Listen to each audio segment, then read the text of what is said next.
And what I'm suggesting is if we repeat the mistake we made the last 2 times, if we do not have a man with Solomon's faith, discernment, and wisdom in the Oval Office in 18 months, I think we will be finished as a nation. If we elect a man who is a man of faith, who's fearless, courageous, bold, unapologetic about his faith and his allegiance to the Judeo-Christian system of moral values, we may have another chance.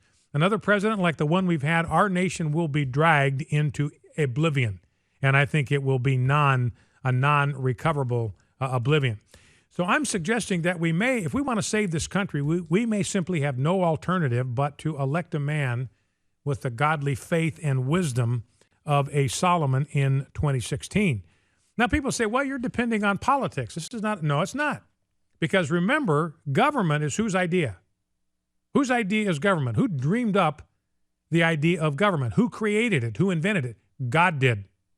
According to Romans 13, every single political authority at every level in the entire world has been instituted by God.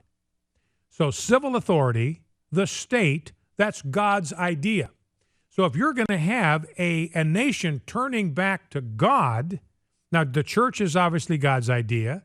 Marriage is obviously God's idea. The family is obviously God's idea. Let's not forget that the state is also God's idea. So part of the awakening that we're looking for, part of the revival that we are looking for, is for a renewal and awakening, a revival to come to the instrument of the state, because this is God's institution. He created it. He designed it. It's not the invention of the founding fathers. It's not the creation of man. It comes from the heart and mind of God himself. And because he has given civil government his authority, he created it. He has delegated his authority to it. Remember, Romans 13 3 times tells us civil authority are servants of God. 3 times. Twice uses the word servants, 1 uses the word minister.